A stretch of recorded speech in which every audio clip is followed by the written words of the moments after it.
वसुदेव सुतं देवं कंसचाणूरमर्दनं देवकी परमानंदं कृष्णं वंदे जगद्गुरुं कृष्णं वंदे जगद्गुरुं कृष्णं वंदे जगद्गुरुं। कुछ ज्ञान को उपलब्ध हुए, पूर्णता को प्राप्त हुए संत अपना कल्याण तो कर ही चुके होते हैं, वो दूसरे के कल्याण में भी लग जाते हैं और कुछ दूसरे का उपदेश करके ज्ञान ही नहीं देते, समय समय पर जो दुष्ट हैं, आतताई हैं, उनके विनाश का भी काम करते हैं। ये सबके बस का नहीं है। उपदेश देना आसान है, पर जो समाज में गड़बड़ी पैदा करते हैं उनका संहार करना। इसलिए मैं भगवान कृष्ण की वंदना करता हूं और ये श्लोक बोलता हूं।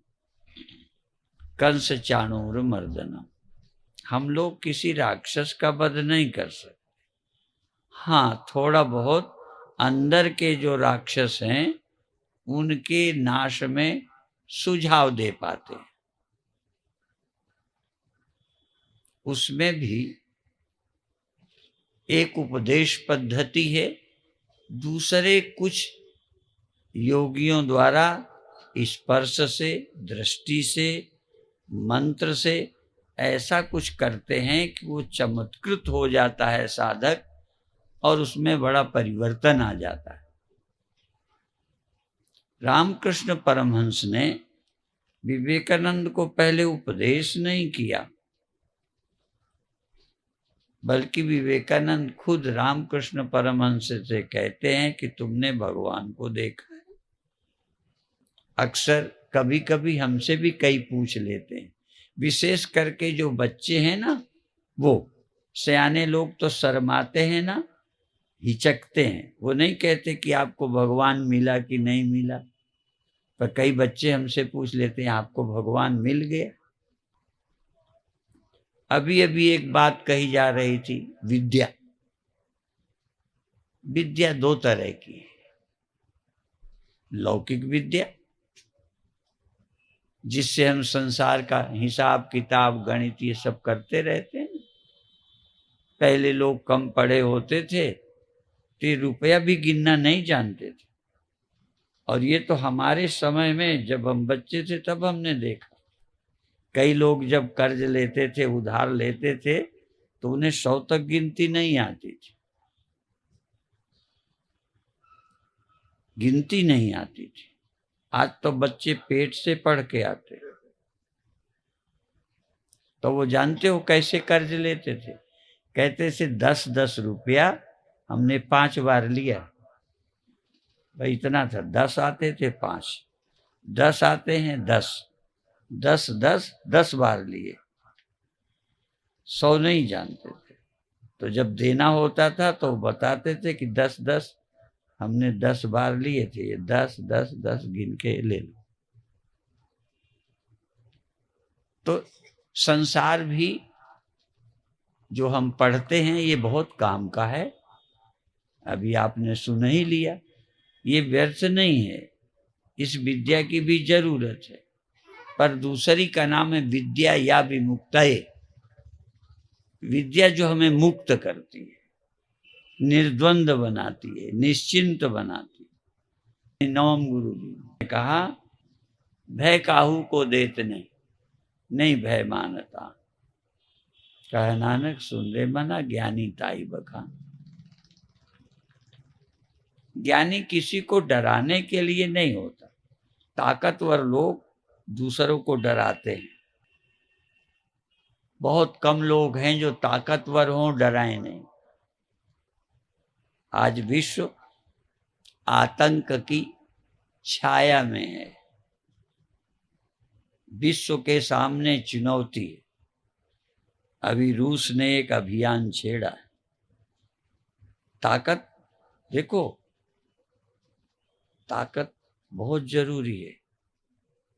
एक तो वो लोग भी ताकत पैदा करते हैं, संगठित होते हैं, जो दूसरों को लूटना चाहते हैं, दूसरों को नुकसान पहुंचाते हैं अपने लाभ के लिए, वो भी ताकतवर बनते हैं। कई बार अखबारों में पढ़ा कि विद्यालय में गए बच्चों को मार डाला। अपन तो कह सोच भी नहीं पाएंगे, बड़ा कठिन काम है। तो एक है जो ताकत के बल से अत्याचारी बनते हैं, और एक है जो ताकतवर होकर अत्याचार को रोकते हैं। रूस इस समय उनसे लड़ने गया है। आवश्यक है, शक्ति तो चाहिए, पर हम शक्ति किस लिए? जब भारत ने एक बार आविष्कार किया, उस समय हम झांसी में थे, शायद उस समय अटल की सरकार थी, क्या था। तो कई देशों में यह हुआ कि बताया नहीं, चुपचाप कर लिया। उस समय एक अमेरिका की सैली पेरी हमारे कार्यक्रम में आती रहती हैं दर्शन करने। तो लोगों को आश्चर्य के लिए कि सम्मेलन का उद्घाटन अमेरिका से आई सैली पेरी करेंगी। अब अमेरिका से आई, किसी को कुछ पता तो था नहीं, पर अमेरिका से आई तो थोड़ा। आप सब लोग कैसे अधिक सुनने आए? सुनने आएंगे तो तुमको हम लूट थोड़ा लेंगे, लेकिन सुनने आएंगे तभी तो कुछ आपको सुनाएंगे।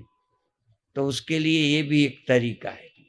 अमेरिका से आए तो हमने उस समय ये कहा और सैली पेरी को सिखा दिया कि तुम कहना कि भारत ने यदि ये आविष्कार किया है तो किसी को नुकसान पहुंचाने के लिए नहीं, बल्कि नुकसान से बचाने के लिए किया। आज जो आतंकवादी लगे थे, तो रूस ने क्या किया? रूस के पास ताकत है, सब लोग तो नहीं जा सकते, लेकिन उसने हिम्मत जुटाई। बहुत जरूरी है।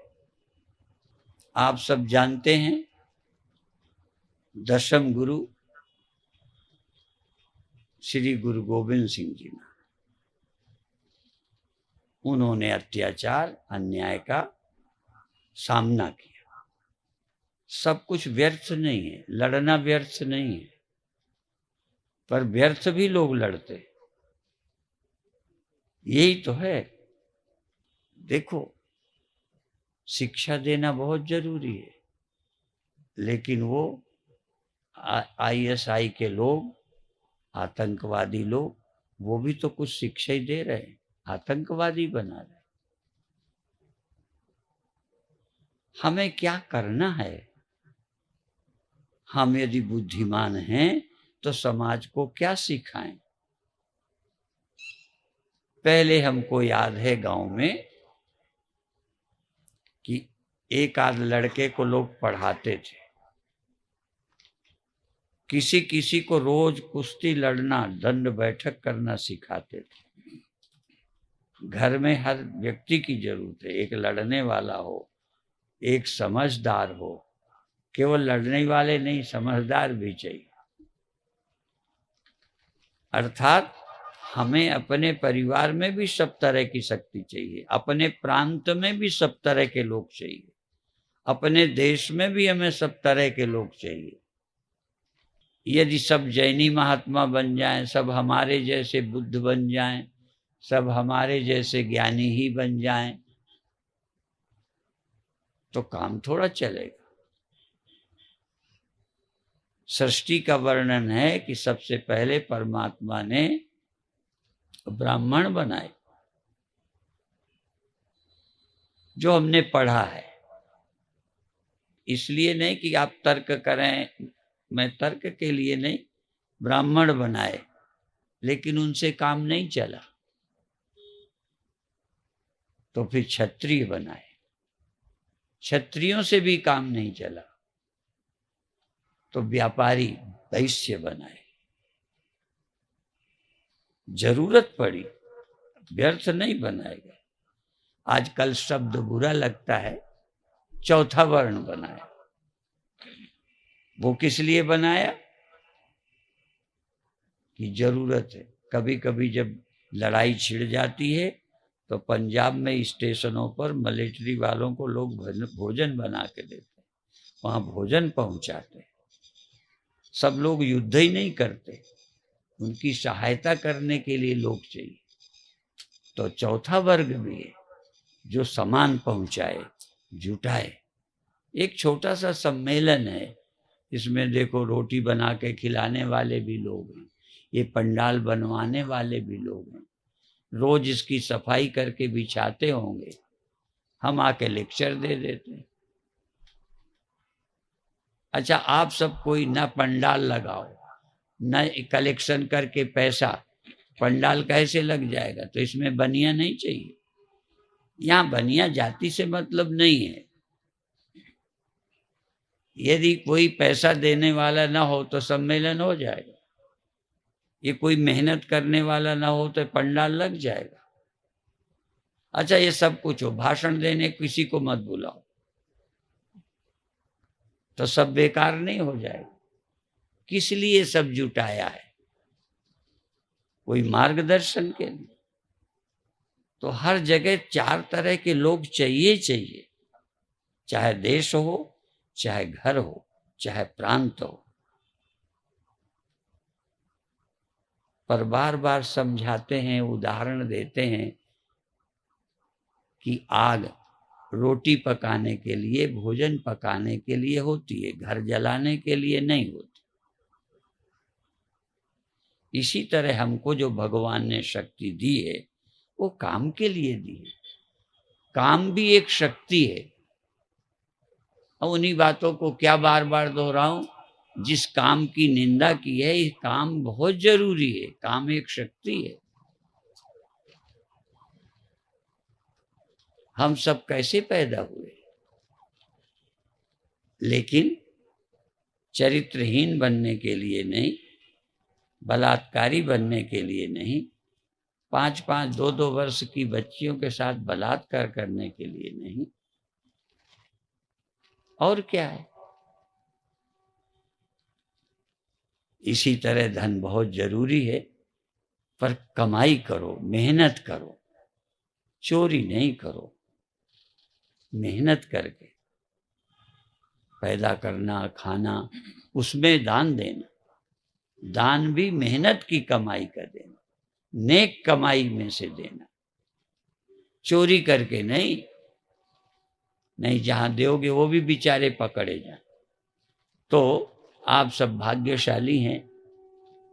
हमारा विषय तो अध्यात्म है, उसी विषय पे आए, विद्या।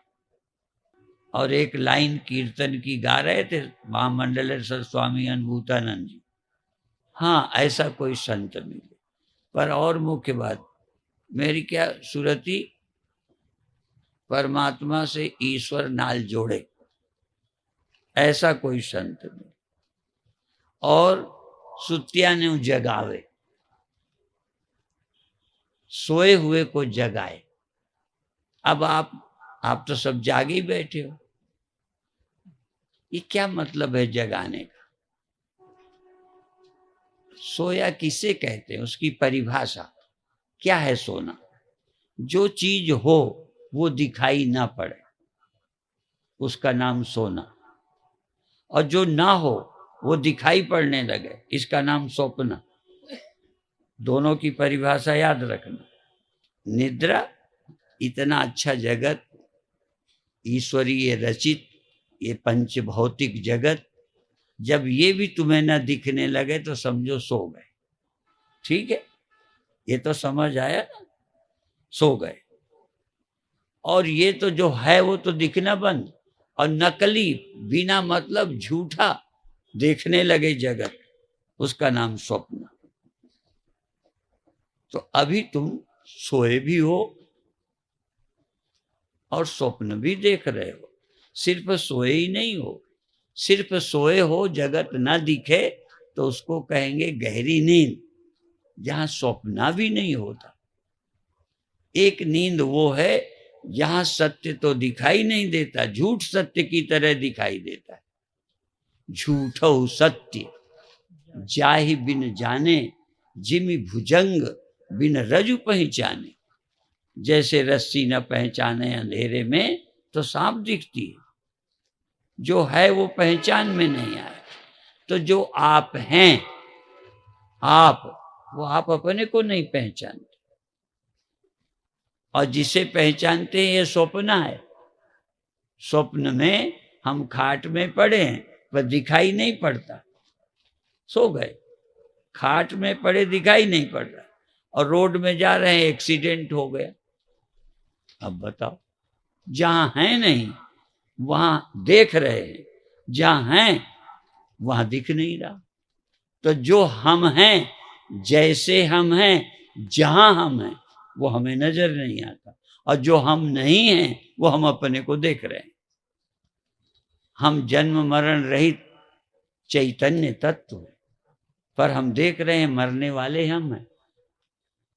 हम बोलते अपने ढंग से हैं, लेकिन सब ग्रंथों की बात कहते हैं। एक श्लोक सुना देते हैं, 2 श्लोक है, एक श्लोक उसका आधा हिस्सा। अग्निर्यथैको भुवनम प्रविष्टो, रूपम रूपम प्रतिरूपो बभूव, एकस तथा सर्वभूतांतरात्मा। अब देखो, इतनी संस्कृत आप नहीं जानते, पे समझ जाओगे। एकस तथा सर्वभूतांतरात्मा, एक है सब भूतांतरात्मा, सब भूतों की अंतरात्मा एक है। एकस तथा सर्वभूतांतरात्मा, रूपम रूपम प्रतिरूपो बहिश्च। संसार भर में एक ही अंतरात्मा है, अंतरात्मा। अभी अभी हम शायद अम्बाला में बोल के आए, यहीं बोल गए, याद नहीं रहती, ठीक है, भूल जाऊं तो चिंता मत कर। यदि एक प्याज ले आए, पंजाबी लोग लहसुन कम पसंद करते हैं, बुरा मानते हैं, प्याज बहुत खाते हैं। तो ऊपर का छिलका, ऊपर वाला तुम्हें खाने को दे दें, एक आध मन प्याज खरीदें, और ऊपर ऊपर का वो छिलका सबको परोस दिया जाए, तो उसे कहोगे प्याज। उसके अंदर जो है वो प्याज है। यदि वो भी कम अच्छा हो तो उसके और अंदर जाओ, जितना अंदर जाओगे उतनी अच्छी प्याज। ऐसे ये है, ये मैं भी प्याज है, ये सब निकालते जाओ। ये ऊपर ये किसी लायक नहीं है, निकालो, फिर इंद्रियां निकालो, फिर मन निकालो, सब निकाल कर देखो अंदर कौन बचता है। वो अंतरात्मा है, अंतरात्मा, बाह्यात्मा अंतरात्मा। इसलिए सबका अंतरात्मा एक है, आत्मा नहीं। एक तुम हो, एक मैं हूं, लेकिन ये तो छिलका है, ये तो चिदाभास है, ये तो मन बुद्धि है, ये आप थोड़ा हैं। जो अलग अलग हैं ये आप नहीं हैं, ये अंतरात्मा नहीं है। योग दर्शन कहता है, योगश्चित्त वृत्ति निरोधा तदा द्रष्टु स्वरूपे अवस्थानम। जब चित्त की वृत्तियों का निरोध हो जाता है, तब दृष्टा अपने स्वरूप में अवस्थित होता है, अपने स्वरूप में। योग द्वारा वृत्तियों का निरोध करके अपने आप में अवस्थित होना, अपने को ढूंढना, आत्मानुसंधान, आत्मान्वेषण। आत्मा का अन्वेषण करो, खोज करो, मैं कौन हूं। अब मैं, अब मैं तो तुम भी कहते हो, मैं ज्ञानी भी कहता है। ब्रह्म ज्ञानी सृष्टि का कर्ता। अब देखो, आपको भरोसा है कि ब्रह्म ज्ञानी सृष्टि का कर्ता होता है? लिखा है वाणी में, विचार करो, वो गलत तो नहीं हो सकती। ब्रह्म ज्ञानी सृष्टि का कर्ता, सद जीवे नहीं मरता, वो सच्चा है, सदा जीता है, मरता नहीं। अब हम इतने जब से होश संभाला मरने वाले हैं, देह हम हैं, इतना ये पक्का हो गया है कि धोखे में भी विचार उठेगा तो लगेगा मर जाएंगे, रहेंगे नहीं। मृत्यु से पार जाने के लिए, मृत्यु से छूटने के लिए ये ऊपरी छिलका फेंको नहीं, अंदर जाओ, इसको छोड़ो, ये मैं नहीं, ये मैं नहीं, ऐसे बस ऐसे निकाल के मत फेंको। देह निकाल के फेंक दोगे ना तो सत्संग भी गया। जिन लोगों ने पटियाला में शरीर छोड़ दिया है उनको मैं सम्मेलन करूंगा, सुनाऊंगा। अच्छा, एक सम्मेलन ऐसा किया जाए कि जिन्होंने शरीर छोड़ दिया है वो सुनने आवे, और जिन्होंने शरीर छोड़ दिया है, ब्रह्मलीन हो गए हैं, उनको मंच पर बुला के प्रवचन करो, बन जाएगा।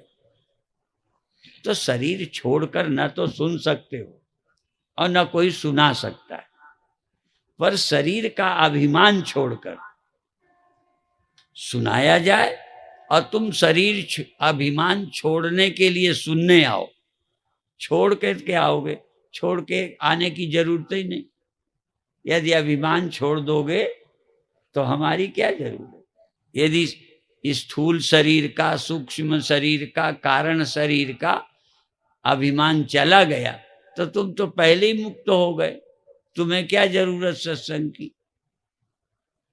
तुम इस देह को छोड़ दोगे, शरीर को छोड़कर दूसरे शरीर में जाओगे। यह तुम शब्द का प्रयोग हमने जीव के लिए किया, यह सूक्ष्म अंतःकरण के लिए किया। और एक और प्रयोग कर सकते हैं कि तुम कहीं आते जाते नहीं हो, तुम नित्य शुद्ध भूत मुक्त हो, तब ये तुम शब्द का प्रयोग हमारा उसके लिए है, शुद्ध चैतन्य अंतरात्मा के लिए।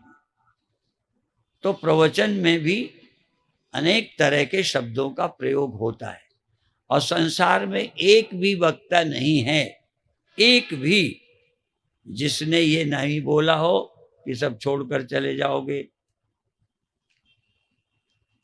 तो ये प्रवचन, क्योंकि इसके बिना कथा ही नहीं कर पाएंगे, झूठ से ही कथा शुरू होती है, जबकि बाद में कहेंगे तुम छोड़ने वाले नहीं, तुम जाते ही कहाँ हो, क्या छोड़ के जाओगे? पर जिस अर्थ में तुमने इसे अपना माना है, जिसने इसे अपना माना है वो छोड़ देगा। और इसीलिए अभी हनुमान जी की चर्चा सुन रहे थे, हनुमान जी के भी 3 उत्तर हैं। हनुमान जी ने राम को 3 उत्तर दिए। राम भगवान ने पूछा तुम कौन हो, तो उन्होंने ये तो नहीं कहा कि तुम किस दृष्टि से पूछते हो, ऐसा नहीं कहा। नहीं तो सच्चाई है, पूछना चाहिए भाई आप किस दृष्टि से पूछते हो, उस दृष्टि से मैं उत्तर दूं। पर अपने आप ही हनुमान जी ने सोचा चाहे जिस दृष्टि से पूछा हो, मैं सब दृष्टियों से उत्तर दिए देता हूं। तो हनुमान जी ने कहा देह दृष्टि से मैं आपका दास हूं। अभी सुना रहे थे ना कथा में, हम यहाँ पीछे खड़े खड़े सुनते रहते। वैसे चोरी से कथा नहीं सुनना चाहिए, चोरी है। आप सामने बैठ के सुनते हो, आप चोर नहीं हो। मैंने पीछे से छिप के सुना है, यद्यपि चोरी की नीयत से नहीं, सभा में व्यवधान न पड़े, प्रवचन में बाधा ना आए, इसलिए वहां से सुन लेता। तो हनुमान जी कहते हैं मैं आपका सेवक हूं, आपका दास हूं, आपका सेवक हूं, जो आप कहते हैं करता हूं देह दृष्टि से। अजीव दृष्टि से मैं आपका अंश हूं, जीव दृष्टिया त्वदंश का। अब हनुमान जी के पास तीनों दृष्टि हैं, देह दृष्टि भी है, हनुमान जी के पास जीव दृष्टि भी है, और हनुमान जी के पास परमार्थ तत्व दृष्टि भी है। इसलिए वो कहते हैं वस्तुतस्तु त्वमेव, वास्तव में तो मैं ही परमात्मा हूं, त्वम एव अहम, तुम मैं ही हूं, मैं ही सब कुछ हूं, ये हनुमान जी बोलते हैं। लेकिन और एक आश्चर्य की बात बताऊं, बहुत आपने कथा सुनी, मैं भी बता दूं, इतने ज्ञानी होकर साक्षात परमात्मा है हनुमान, इतना उन्हें पता है, तो साक्षात परमात्मा होते हुए हमेशा दास बन के शरीर से रहे। आजकल कोई ज्ञानी हो जाए ना तो सब छूट ही जाता है दासवास। यदि ये बोलना सीखना हो तो पंजाब के सिखों से सीखना चाहिए। कितनी विनम्रता से, कैसा गुरुवाणी का सम्मान करते हुए, कैसे वक्ताओं को आपका सेवक छोटा, ऐसे बढ़िया बोलते हैं अच्छी तरह से। तो हनुमान जी कहते हैं आपका दास हूं। यदि फिर राम पूछ लेते कि ठीक ठीक बताओ, वो तो एक ही बार में सब बता दिया, नहीं तो किस्त किस्त में बताते। पहले कहते आपका दास हूं, फिर राम पूछते बस, तो कहने आपका अंश हूं। यदि और पूछते और कुछ, तो कहते मैं आप ही हूं, मुझ में आप में कोई फर्क नहीं, हम दो नहीं है, एकस्तथा सर्वभूतांतरात्मा, एक ही अंतरात्मा है विश्व भर में। यही तो समझना है। अब ये समझना ही केवल ऊपर से नहीं, ये अनुभव होना चाहिए। एक ही अंतरात्मा है, भगवान कृष्ण जानते हैं, इसलिए वो कहते हैं सारी सृष्टि मुझ में है। गीता में एक जगह कहते हैं कि जो अलग अलग अपने को जानता है, जो जन्मन वो देह को, वो निकृष्ट ज्ञान है। जो अपने को अलग और जीव जानता है वो इससे थोड़ा उत्कृष्ट ज्ञान है। जो अपने को एक ब्रह्म जानता है ये सर्वश्रेष्ठ उत्कृष्ट। अविभक्तम च भूतेषु विभक्तम इव च स्थितम।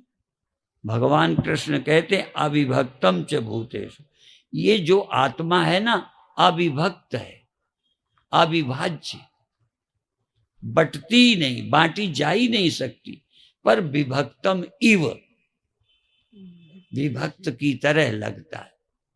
अविभक्तम च भूतेषु विभक्तमिव, विभक्तम इव, हम आप अलग अलग लग रहे हैं, देह ही नहीं, देह तो है ही अलग अलग, उसमें जीव इसका जीव अलग अलग लगता है, और उस जीव इस जीव में एक ही चैतन्य है, अंतरात्मा एक है, आत्मा दो हो गई। इसलिए मैंने कह दिया देह तो दो हैं, यह जीव वह जीव अलग अलग है। वेदांत को समझने के लिए थोड़ा टाइम लगता है।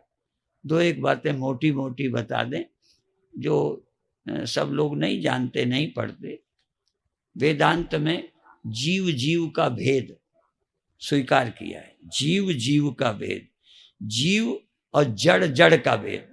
देखो ये लाउड स्पीकर जड़ है, ये खंभा भी जड़ है, ये पंडाल भी जड़ है, पर उसे पंडाल कहते हैं, इसे माइक कहते हैं।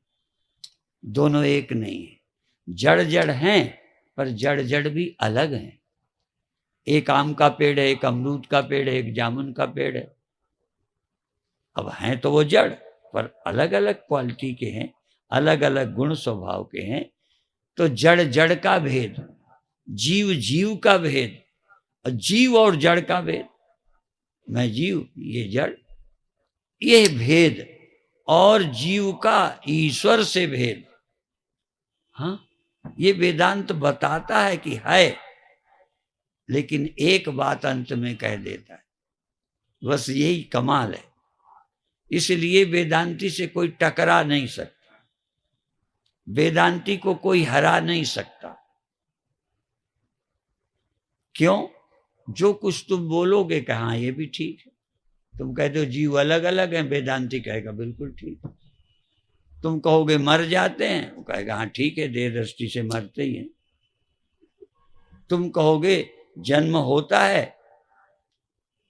कहेगा हाँ ठीक है, क्योंकि उसके पास वो सभी दृष्टियां हैं जो समाज के पास हैं, जो सभी धर्मों के पास हैं, वो सब दृष्टि वेदांती के पास है। पर एक शब्द अंत में कह देता है, ये सभी पांच चीजें अनादि हैं, लेकिन अनंत नहीं है, मिथ्या है, नाशवान है, मिथ्या उपाधियां हैं। नानक तो मिथ्या है, मरना जीना मिथ्या है, और एक आदि और अनंत, अनादि और अनंत एक तत्व सत्य है, ब्रह्म सत्यम। ये है उसके पास हथियार। यदि थोड़े दिन तुमको डरते हो ना दूसरे संप्रदायों से टकराने में, तो 1 महीना हमसे वेदांत पढ़ो, सुनो नहीं पढ़ो। सुनने में पढ़ने में फर्क है। पढ़ने में हर विषय आता है, प्रवचन में हर बात नहीं आती। एक बात कह दी बाकी छोड़ गए, क्या जरूरी है। ठीक से वेदांत को कोई समझ ले तो विश्व में उससे कोई शास्त्रार्थ नहीं कर सकते। हाँ, अब देखो हम प्रश्न करेंगे, इनको खुजली कहाँ लगी है, इनके शरीर में कहाँ बैठे बैठे थोड़ा बुरा लगा है, मुझे पता है। बोलो, तुम्हें कहाँ, मुझे पता है क्या? वो तुम्हें पता है। तुम्हारे देह में कहाँ समस्या है, तुम्हें पता है। इस देह का मुझे पता है। तो देह अलग अलग तो है, इसमें रहने वाला जीव अलग अलग नहीं, अलग नहीं है। तो उसका ज्ञान मुझे, यदि उसमें भी मैं ही हूं, जीव एक ही है, तो वहां का पता चले। और रोज उदाहरण देता हूं, इस कमरे में रोशनी कर दी, बल्ब जला दिया, इस कमरे की रोशनी में जो जो चीजें दिख रही, उस कमरे वाली इस रोशनी से नहीं दिख रही, और उस बल्ब किसकी रोशनी से वहां की चीजें दिखती, यहाँ की नहीं। तो एक कमरा है, एक बल्ब और रोशनी है। ये शरीर है, इसके भीतर रोशनी, और इन सब रोशनियों का मूल बिजली है। वो सब घर में कितनी है, ऐसे है। तो अलग अलग भी है, अलग अलग नहीं है। तो हम कह देंगे, जो कह देगा एक ही जीव है और सब कुछ है, तो हम कहेंगे मेरे को शरीर में मेरा मन कहाँ है बताओ। मैं ध्यान में बैठा, तुम देखो, हम तो चेलों को नहीं, तुम तो गुरु को आजमा लेना। ध्यान में बैठना, फिर गुरु जी से पूछना कि मेरे ध्यान में क्या क्या हुआ, आप बताओ, मेरा मन कैसा रहा बताओ। और नहीं, तुम स्वप्न रात में देखना, गुरु जी से पूछना कि आप सर्वज्ञ हो, सब कुछ जानते हो, मैंने आज रात कौन स्वप्न देखा बता दो। बता देंगे गुरु जी। गुरु जी को भी फेल करने की विद्या बता रहा, और ठीक से समझ जाओ ना तो तुम्हें कोई फेल नहीं कर सकता। और गुरु को तभी तुम फेल करोगे जब गुरु ऐसी उलझलूल बात कह देगा, मैं सब जानता हूं, मैं सर्वविद कैसे हूं। जब उपनिषद कहते हैं आत्मवेत्ता सर्वविद होता है, सर्वज्ञ होता है, उसका अर्थ क्या है? इसलिए वेदांत को बहुत ठीक से समझना चाहिए। अब फिर आपके कोई संशय न रहेंगे। संशय जो है गुरु के द्वारा मिट जाते हैं। संशय रूपी सांप सबको डसता है, और सदगुरु क्या है, सब संशयों का नाश करता है। लेकिन पहले लोग विधिवत गुरु के पास जाके पढ़ते थे। रामायण में, ये रामायण को जानते हैं, कहते गड़बड़ क्या हुई, कहने गुरु जी को बुलाया दशरथ ने। अब दशरथ को गुरु जी के पास जाना चाहिए, अब गुरु जी को दशरथ बुला रहे हैं। ऐसे ही बच्चों को स्कूल जाके पढ़ना चाहिए, अध्यापक से पढ़ना चाहिए। अब पैसे वाले घर में, एक बार यहाँ गजेंद्र त्यागी आए थे, तो जो पैसे वाले परिवार थे, कहे हमें घर में सिखा जाया करो। अब योग तुम्हारे घर में सिखा दें, इसलिए कि तुम पैसे वाले हो। राम राजा राज परिवार के हैं, गुरु ग्रह पढ़न गए रघुराई। गुरु के यहाँ राम पढ़ने गए, ये नहीं कि राजा के लड़के हैं, आ जाया कर, सुबह पढ़ा जाया कर। ऐसे विद्या प्राप्त नहीं की जाती। श्रद्धावान लभते ज्ञानम तत्परः संयम। इसलिए गुरु आश्रमों में जाकर विधिवत इस विद्या का अध्ययन करो। सम्मेलन में आए, हमने बोल दिया, तुमने सुन लिया, कुछ बातें अच्छी समझ में आई, लेकिन आधी बातें रह जाएंगी, सब संशय नष्ट नहीं होंगे। हमने गुरुदेव से ठीक से सुना है, समझा है, हमें कोई संशय नहीं है कि ये पैर में दर्द हो गया, ज्ञान का क्या लाभ हुआ। अब तुम हमारा लेक्चर सुनोगे, कहोगे आपका ज्ञान तो सुनते हैं स्वामी जी, पर आनंद हमेशा नहीं रहता। अब हमारे को जब दर्द होता है तो आनंद रहता है? दर्द के समय आनंद रहता है? यदि आनंद रहता तो हम इलाज ही ना करावें। ये सदा आनंद रहता है, इसका अर्थ क्या है? इसलिए ब्रह्मविद के पास पूर्ण जो संशय विपर्य रहित श्रोत्रिय ब्रह्मनिष्ठ है, उसके पास रहकर विधिवत इस विद्या का अध्ययन करो, फिर तुम्हें काल भी संदेह में नहीं डाल सकता। अब ये हमारे पास पर्ची आ गई है बंद करने, ठीक है? हाँ, तो अब बाकी कल सुबह देखेंगे। ओम शांति शांति शांति।